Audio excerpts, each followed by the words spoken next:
Brooke, it's been a ride this year. I mean, 2018 has had its ups and downs. Everybody says that about every year, but we're 2018.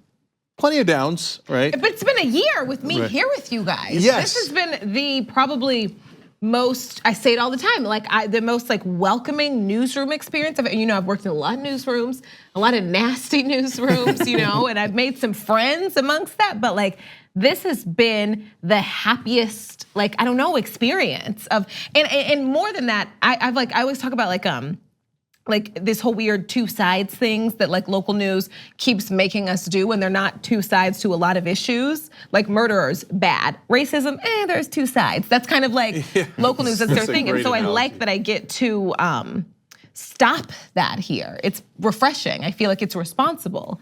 So this has been outside of all my friends here. I get to, I don't know, it's I feel it's such a great space here. Memorized for your, when you said it's been a year, and I was like, really? No, it was November 26th or something. I filled in on Pop Trigger with Jason. After Thanksgiving, you guys were all gone, yeah.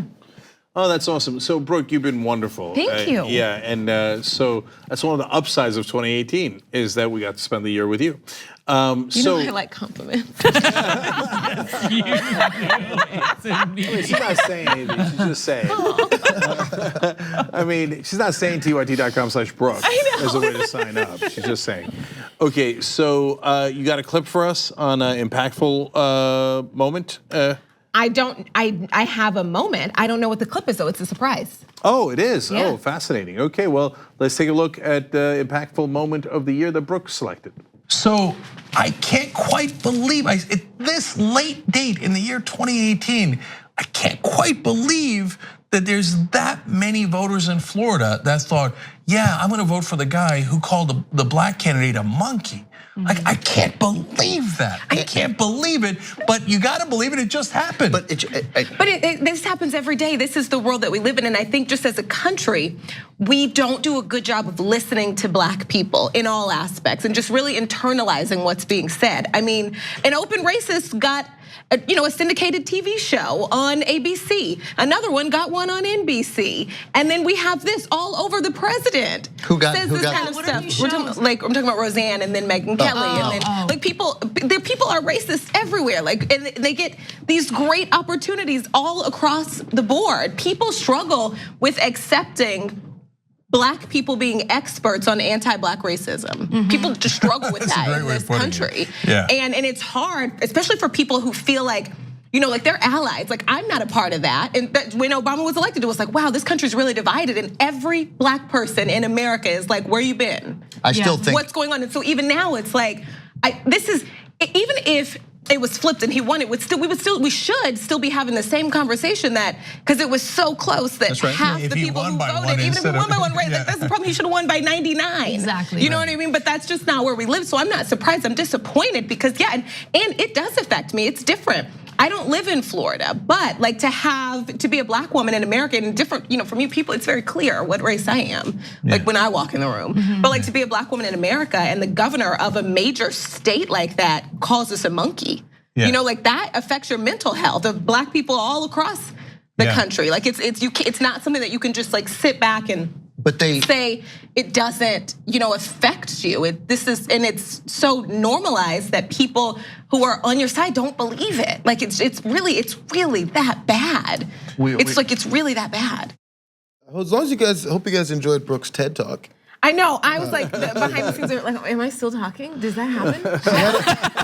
She had a microphone on her ear. And then I also right at the beginning, I was oh my God, did I just interrupt the boss and disagree with him? And, yes. And then I didn't stop talking. Oh my God. I thought that was. And then he let me come back the next day. That's why you enjoy doing this because Cenk is one of the most opinionated people I've ever met in my life. Loves to hear his opinion. Never thinks he's wrong, right? And that's the way I think. That's the way people should be. Because why would you say anything if you don't believe in it? Because there's too many people that do that for money. So the fact that he believes in what he says, he's confident enough in it that if someone disagrees, he's not going, hey, what are you doing talking to me like that? It's gonna be oh really? We'll see what you have to say then because I think I'm right. And eventually, sometimes people go, he says, you know what, that's a good point because he's heard you instead of trying to just hear himself. So it's what we've always said about people who are so they're so hell-bent on their political point of view. They're like, oh yeah, you know what? God's on my side. No matter what, God's gonna win. Cool, yes. So what are you afraid of anyone else for? If you believe that, what are you afraid of? Right. Why are we afraid of the caravan if God is on our side? If we're the greatest country in the world, why are we afraid of anybody destroying us? But this segment was about me, and so. So that's why he let you. Yeah.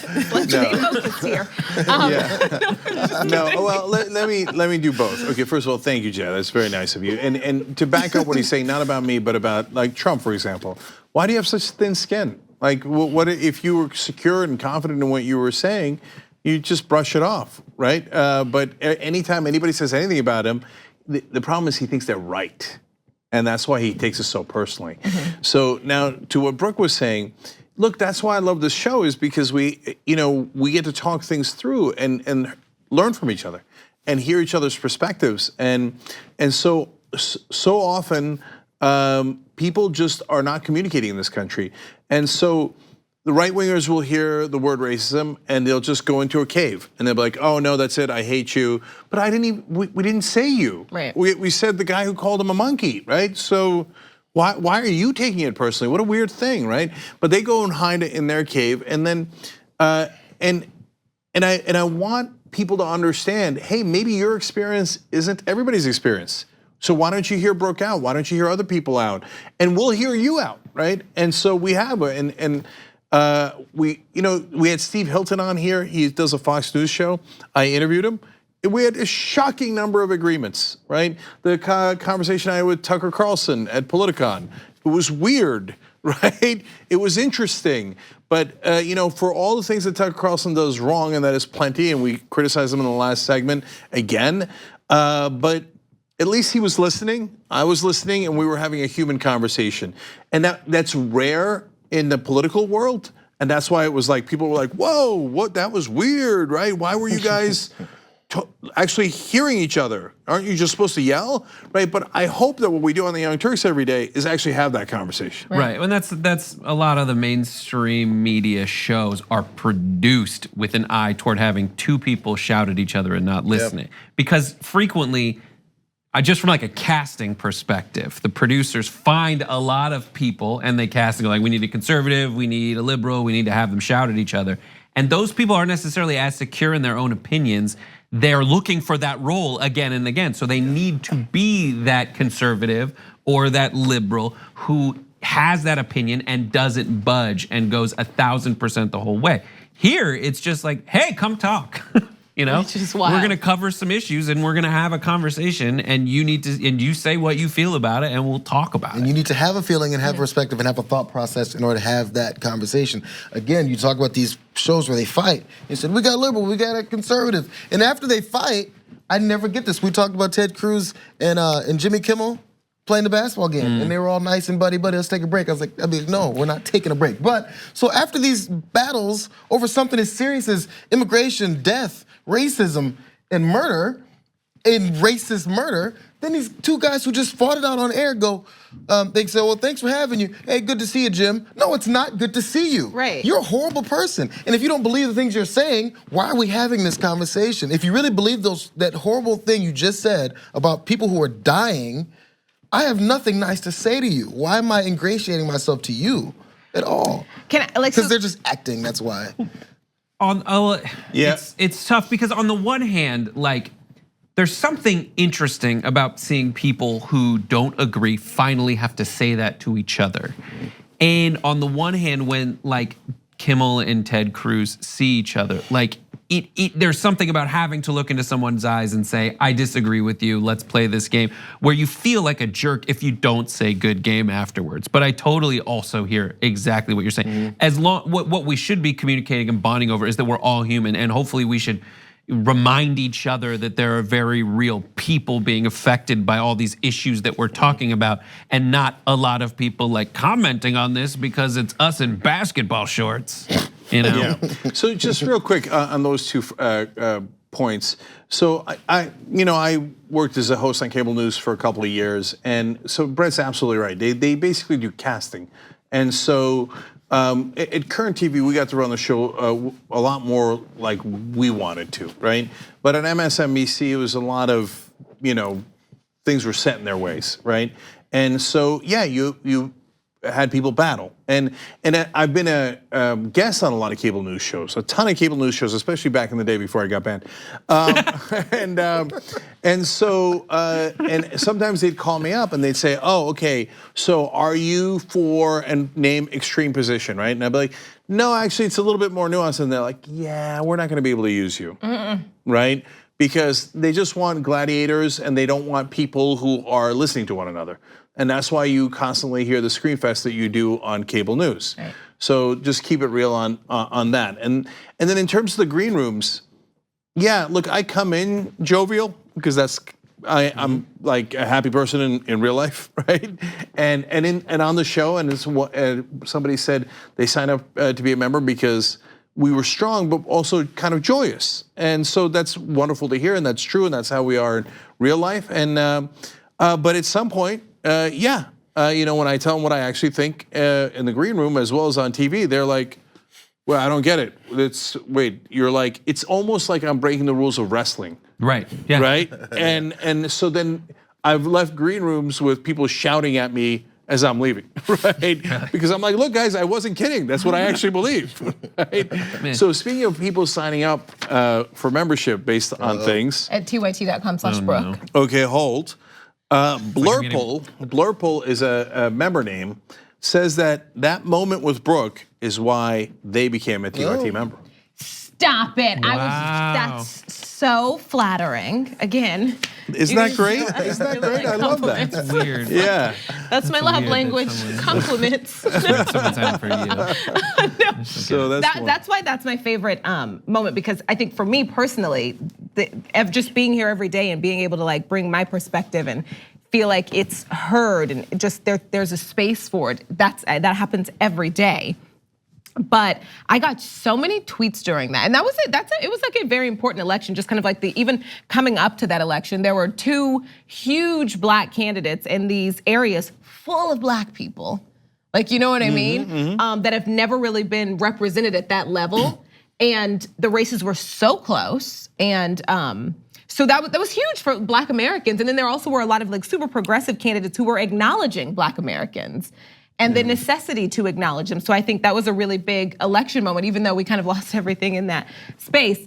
But so being able to talk about that and say that, I got so many tweets from people saying like that it was nice for them to have like what they were thinking be said by someone who looks like them. I don't know if you get that a lot, but see, that's the point of diversity. So when we talk about Paul Ryan or whoever in Congress had an all-white staff and they took that picture, it's not just go, you should throw in a couple of black guys, because then when they do see it, they throw in a Latino and a black person and an Asian person and then say, hey, look at our diversity. And they have no idea who these folks are. Right. They've limited their speech. They've told them, I don't care where you came from, your life experience, or what your qualifications are. You're here to make me look better and look like I care about you. So when you come in and you're able to interrupt the boss, and then talk for 35 to 45 minutes straight, then then once you do it, the point is Cenk doesn't have the same life experience as you do. So he doesn't have the same one as me. And as crazy as people may think this, I don't have the same one as you either. But they're really freaking similar. I mean, we're gonna be honest, but we're not the same.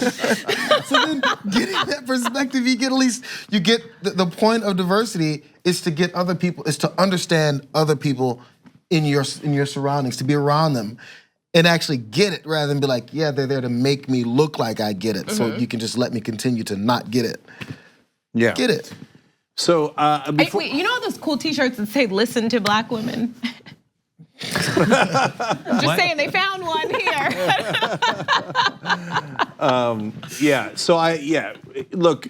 It's like, what do I go with? No, I'm just gonna say one last thing about it. I was debating on whether to say it now or later, but look, that night, election night in 2018, it was the best of times, it was the worst of times. So at the end of the day, we picked up 40 to 41 seats. North Carolina's 9th district is still not clear because of the voter fraud Republicans did in the House, and that's a giant pickup. But Gillum and Abrams losing in Georgia and Florida, those were tough blows. And Ted Cruz pulling it out. You know, it was weird because the Ted Cruz Beto O'Rourke race was actually really tight too, but it got called early, so it was less of a blow than Gillum and Abrams. What we thought was losing, but it wasn't perfectly clear at the end of the night. And so it was a little heart-wrenching. And those losses were so big that they almost drowned out the wonderful victories from that night. And so that's why that really was, I mean, it was a great moment on the show in our discussion, and it was a great moment in history because so many progressives, like real progressives, got elected to the House. But God, if Abrams and Gillum had won, it would have just been a crowning moment. And but unfortunately, that didn't happen. But hey, look, that's history and that's life. You don't get all your victories at once, and it's slow sometimes and frustrating. But you got to keep pushing forward, and we'll get them next time. And we will. In 2020, I think we're going to crush them. Like what you see? Click the subscribe button below, and don't forget to ring the bell to never miss another video from the Young Turks.